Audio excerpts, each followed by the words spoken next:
모든 상황 속에서 주를 찬양할지라.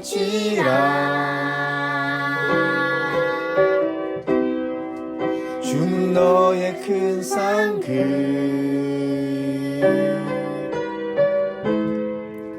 큰 도움이시라.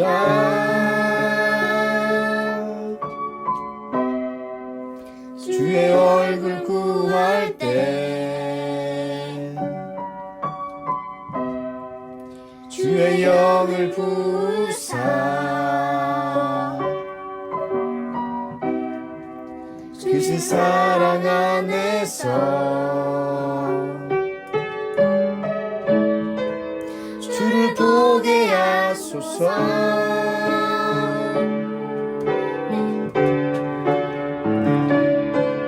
내 영혼이 확정되고 확정되어 싸우니 믿음에 눈들어 주를 바라봅니다. 내 영혼이 확정되고 확정되어 싸우니 믿음에 눈들어 주를 바라봅니다. 다시 한 번 더. 내 영혼이 확정되고 확정되어 싸우니 믿음에 눈들어 주를 바라봅니다. 내 영혼이 확정되고 확정되어 싸우니 믿음에 눈들어 주를 바라봅니다. 아멘. 우리 시간에는 엄마가 기도하겠습니다. 하나님 감사합니다. 하나님 우리의 믿음의 고백들이 하나님께 올려드릴 때에 주님 기뻐하시는 고백이 되게 하여 주시고 하나님 우리를 창조하신 그 모습의 원형대로 하나님을 예배하는 자로 우리를 세워주시길 원합니다. 찬양의 고백대로 우리가 죽음 앞에 있을지라도 우리의 여러 가지 어려움들이 우리를 에워쌀지라도 우리가 오직 여호와만을 찬양하기를 원하고 하나님의 그 부르심 앞에 우리가 달려가길 원합니다라고 하는 그런 확정된 믿음을 하나님께 올려드릴 수 있도록 인도하시길 원합니다. 이 시간 말씀 전하시는 아빠에게 하나님께서 기름 부어주셔서 사람의 말이 아니라 하나님께서 하시는 말씀으로 우리가 받고 동일한 은혜를 누릴 수 있도록 하나님께 함께해 주시옵소서. 그렇게 이끄실 주님께 감사드리며 거룩하신 예수님 이름으로 기도합니다. 아멘. 할렐루야. 좋으신 예수님의 이름으로 사랑하는 오메가 교회와 뷰전 스테이션 해외에 있는 모든 지체들께 문안드립니다. 오늘은 3월 23일 월요일이고요. 오늘 우리에게 주신 말씀은 시편 115편 말씀을 통해서 은혜를 나누겠습니다. 오늘은 우리 사랑하는 가족들과 여러분께 함께 인사하겠습니다. 인사할까요? 샬롬. 하나님의 크신 은혜가 여러분 가운데 함께 하시기를 축복합니다. 코로나 때문에 많은 분들이 두려워하고 또 불안해하고 떨고 있는데 하나님의 크신 사랑이 여러분과 함께 하기를 축복합니다. 저는 오늘 이 시편 115편 말씀을 통해서 어떠한 경우에도 하나님을 경외해야겠다라고 하는 마음을 다시 한번 먹게 되었습니다. 이 시편 115편 말씀의 배경은 바벨론 포로 귀환했을 때 이스라엘 백성들이 이제 포로 귀환한 다음에 제2성전, 그러니까 스룹바벨 성전을 봉헌하면서 하나님께 올려드렸던 시라고 합니다. 바벨론 포로 귀환했던 이스라엘 백성들이 제2성전, 스룹바벨 성전을 봉헌하면서 하나님께 올려드렸던 시라고 합니다. 그리고 이 시편이 예수님 시대에는 유월절에 불려졌다고 합니다. 오늘 말씀은 크게 저는 좀 구체적으로 나누어 보는데 1절부터 3절까지 오직 주님께만 영광을 이라고 제목을 붙여봤습니다. 오직 주님께만 영광을. 4절부터 8절까지는 우상에 대한 7가지 조롱. 우상에 대한 7가지 조롱. 부제로 우상 숭배의 어리석음 뭐 이렇게 할 수 있겠죠. 또 9절부터 11절까지는 여호와만 의지하라. 여호와만 의지하라. 또 12절부터 15절까지 축복의 선포. 또 16절부터 18절까지는 여호와만 찬양하라. 이렇게 제목을 붙여보았습니다. 우리 한번 1절 말씀, 2절 말씀 함께 읽어보겠습니다. 시작. 오 여호와여, 영광이 우리에게 있지 않습니다. 영광이 우리에게 있지 않고 오직 주의 이름에 있습니다. 영광은 주의 이른 자와 주의 진리에 있습니다. 아멘. 1절 말씀에 보면 영광은 우리에게 있지 않고 오직 주의 이름에 있습니다. 또 주의 인자와 주의 진리에 있습니다. 그러니까 영광이라는 것은 주의 이름, 주의 인자, 주의 진리에 있습니다. 그러니까 다 주님과 관계된 거지, 영광은 하나님과 관계된 거지 우리 인간들과 관계된 것이 아니라는 거예요. 그러니까 영광이라는 단어는 사람에게 붙여진 단어가 아니에요.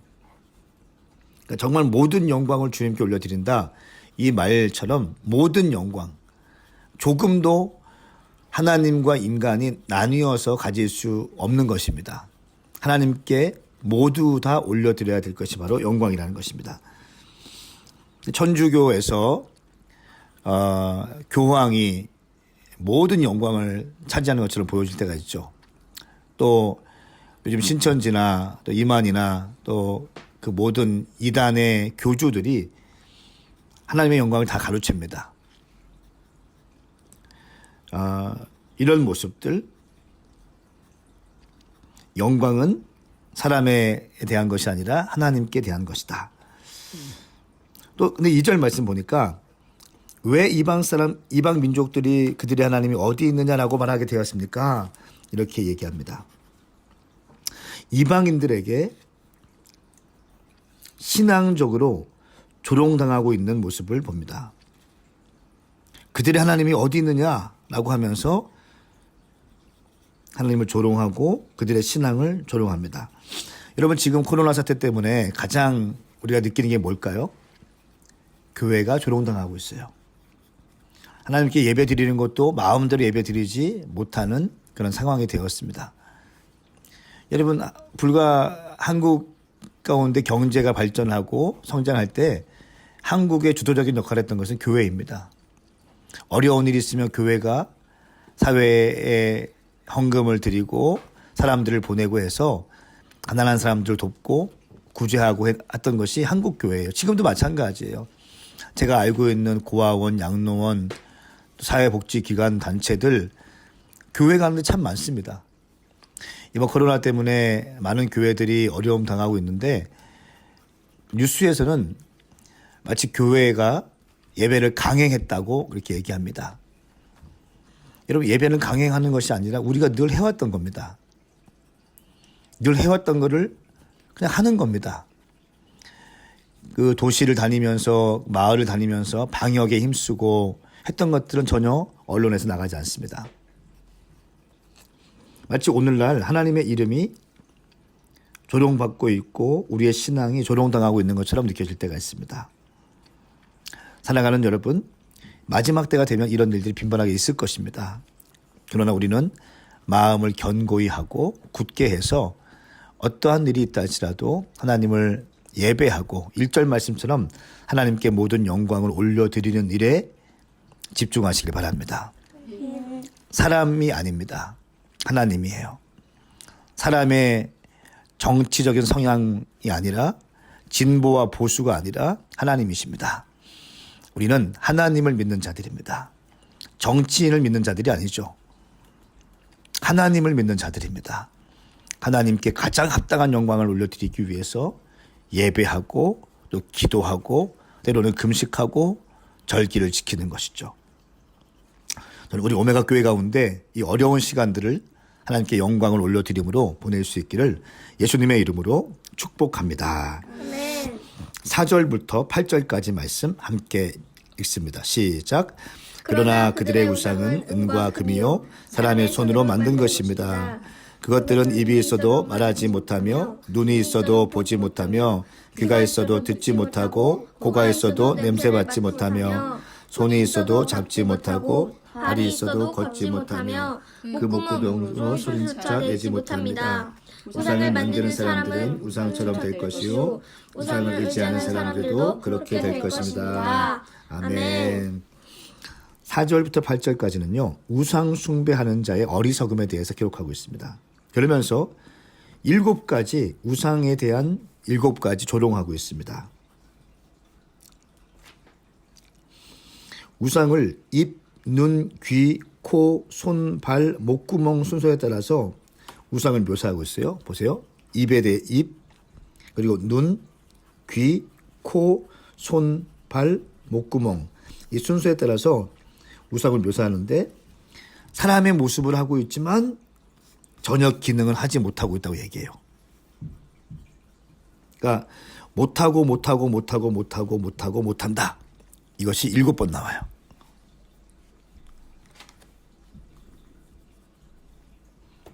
그러니까 이 말은 우상의 헛됨을 말하고 있는 것입니다. 사람의 모습을 하고 있지만 보지도 못하고 만지지도 못하고 듣지도 못하고 냄새 맡지도 못하고 잡지 못하고 걷지도 못하고 소리조차 내지 못하는 것. 7번 못하는 것을 반복하고 있습니다. 그런데 이것은 인간들은 너무 쉽게 할 수 있는 거예요. 그렇죠? 냄새 맡고 걷고 잡고 하는 거 다 할 수 있잖아요. 우리 사람들 할 수 있잖아. 냄새 맡는 거. 치킨 냄새 맡는 거. 다 할 수 있잖아. 근데 우상은 못한다는 거예요. 사람의 모습을 하고 있고 뭔가 금과 은으로 이렇게 화려하게 해놨지만 냄새도 못 맡고 걷지도 못하고 잡지도 못한다는 거예요. 포켈만이라고 하는 학자는 이렇게 얘기했습니다. 포켈만이라고 하는 학자는 못한다는 말을 할 때마다 우상의 기능이 하나씩 제거된다라고 얘기했어요. 그러니까 못하고 이렇게 7번 못한다고 나왔는데 못한다는 말을 할 때마다 우상의 기능이 하나씩 제거된다. 그러니까 아무것도 못한다는 거죠. 이 말씀은 우상의 무능함을 강조하고 있습니다. 사무엘상 5장 4절에 보면 법궤를 가져왔어요.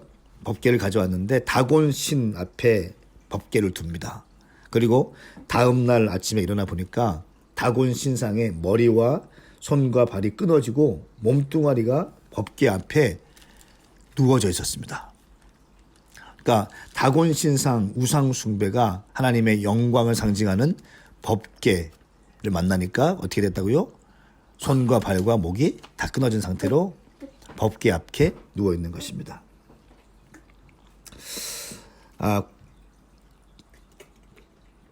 또 12절 말씀, 11절 12절 말씀, 13절까지 읽습니다. 시작.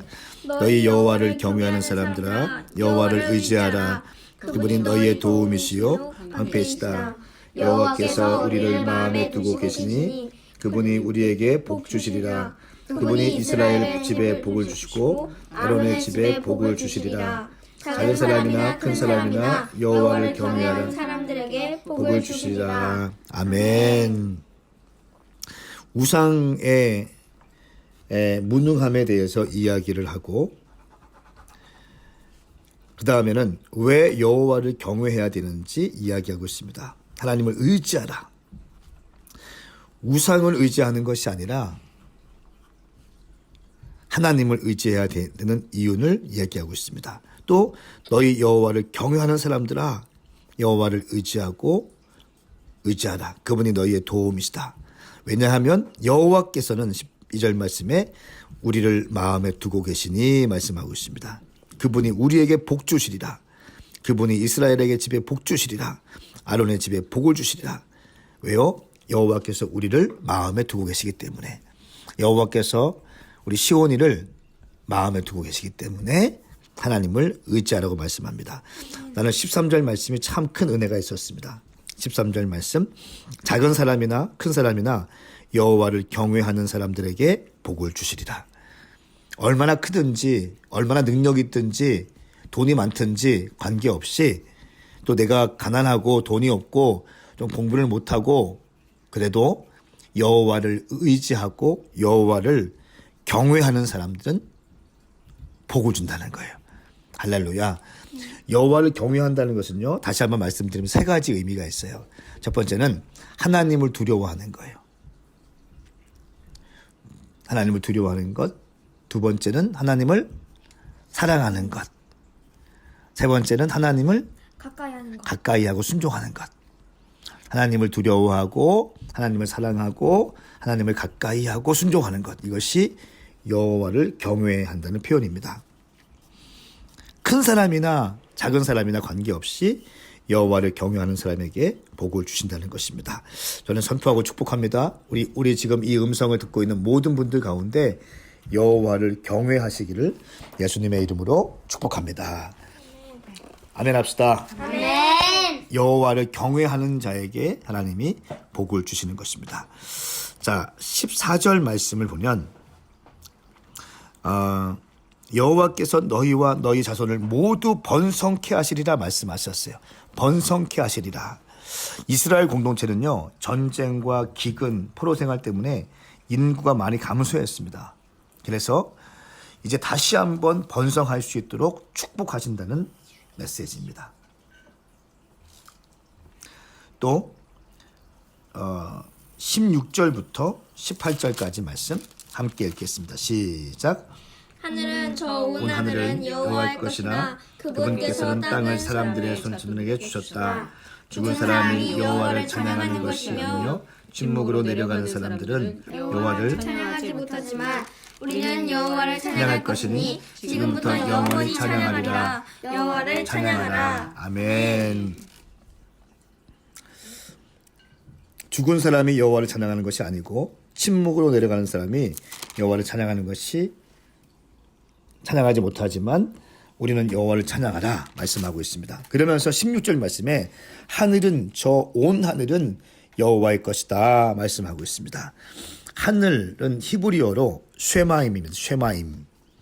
히브리어로 쉐마임인데 유대인들은 하늘을 세 가지로 구분졌죠.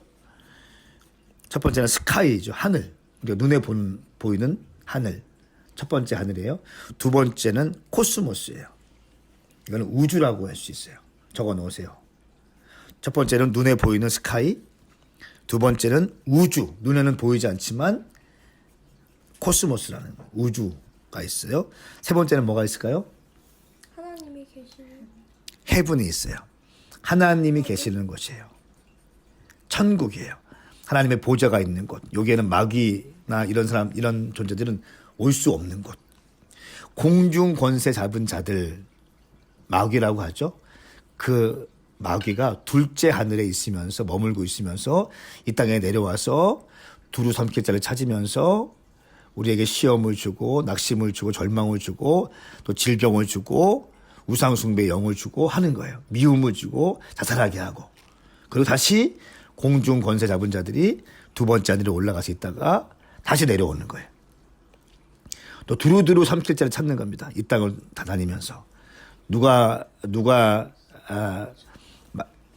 누구를 내가 먹으면 좋을까 하면서 사자 같은 모습을 하고 집어삼키기 위해서 마귀가 있다는 거예요. 마귀가 있다는 거 믿으세요, 황시원? 네. 황시원 믿으세요? 네. 마귀가 있어요. 그런데 헤븐, 천국에는 하나님의 보좌가 있는 곳이기 때문에 마귀가 오지 못한다. 중요한 것은 하늘이라고 할 때는 세 가지 하늘이 있는데 눈에 보이는 스카이, 하늘. 두 번째는 코스모스, 우주가 있고 세 번째는 천국, 하나님만 계시는 천국이 있다. 이렇게 이것을 삼층천이라고 해요. 삼층천. 하늘이 세 개 있는 것. 고린도 후서 12장 2절 말씀에 바울이 삼층천을 얘기해요. 제가 한번 읽어드리겠습니다. 고린도 후서 12장 2절 말씀입니다. 내가 그리스도 안에 있는 사람을 압니다. 그는 14년 전에 셋째 하늘에까지 이끌려 올라갔던 사람입니다. 나는 그가 몸 안에 있었는지 몸 밖에 있었는지 알지 못하지만 하나님께서는 아십니다. 14년 전에 셋째 하늘까지 이끌려 올라갔던 사람, 하나님의 보좌 앞에까지 이끌려서 갔던 사람이다 라고 하면서 자기의 경험담을 얘기해요. 그러니까 성경에서는 하늘이 몇 개 있다? 세 개가 있다. 눈에 보이는 스카이, 눈에 보이지 않는 코스모스가 있고, 그리고 하나님이 계신 천국 헤븐이 있다라고 말씀하고 있습니다. 그리고 그러면서 오늘 말씀 마지막 절에 우리는 여호와를 찬양할 것이니 지금부터 영원히 찬양하라, 여호와를 찬양하라 말씀하고 있습니다. 오늘 이 말씀의 핵심은요, 우상의 어리석음이에요. 우상의 어리석음과 우상의 무능함이에요. 특별히 8절 말씀 보면 이런 말씀 있죠. 우상을 만드는 사람이나 우상 숭배자 모두가 장애자가 될 것이라고 얘기해요. 8절 말씀 한 절만 읽겠습니다. 시작. 우상을 만드는 사람들은 우상처럼 될 것이요, 우상을 의지하는 사람들도 그렇게 될 것입니다. 보세요. 우상을 만드는 사람, 그리고 우상을 숭배하는 사람, 그렇죠? 우상을 만들고 우상을 숭배하는 사람도 이렇게 될 것이다. 어떻게 될 것이다? 장애인처럼 될 것이다. 그 우상처럼 될 것이다. 모습은 하고 있지만 숨도 못 쉬고, 모습은 하고 있지만 걷지도 못하는 우상들처럼 우상을 만드는 사람도 그렇게 될 것이고, 우상 숭배하는 사람도 그렇게 될 것이다. 사랑하는 여러분, 어떤 경우에도 우상 숭배하지 마십시오. 송아지 앞에 절하지 마시고, 부적 붙여놓지 마시고, 당장 다 태우셔야 됩니다. 당장 태우시고, 옛날에 믿던 절에서 받은 부적들 이런 거 절대 안 됩니다. 다 태워버리십시오. 우상 숭배를 가진 모든 것들은 다 태워버리시고 하나님 한 분만 섬길 수 있는 여러분 되시길 축복합니다. 네. 우상은 못하고 몇 가지 못해요? 7가지. 예. 그러나 7가지는요 또 완전수예요. 그러니까 모든 걸 못한다는 겁니다. 모습은 하고 있지만 아무것도 할 수 없다는 것을 얘기하고 있습니다. 그런 하나님은, 하나님을 경외하는 자는 낮은 자나 높은 자나 작은 사람이나 큰 사람이나 하나님께서 그들에게 복을 주신다고 말씀하셨어요. 하나님을 사랑하고 하나님을 두려워하고 하나님께 순종할 수 있는 여러분 될 수 있기를 축복합니다. 함께 기도하겠습니다. 거룩하신 주님 감사합니다. 오늘 우리 사랑하는 가족과 함께 찬양하고 기도하고 말씀을 또 함께 읽고 서로 나누고 또 말씀을 들었습니다. 이 말씀이 우리의 심령 가운데 새겨지게 하여 주시옵소서. 우리 샤론이, 시온이, 우리 엄마에게도 새겨지게 하시고 모든 성도님 가운데 새겨지게 하여 주시옵소서. 감사하며 예수님의 이름으로 축복하고 기도하옵나이다. 아멘. 아멘. 사랑하는 여러분, 오늘은 우리가 하우스 워십 또 가정에서 드려지는 예배 형식으로 일용할 양식을 했는데요. 여러분 가운데도 이런 은혜들이 있기를 축복합니다. 여러분 모두를 사랑하고 축복합니다. 함께 인사합시다. 샬롬. 샬롬.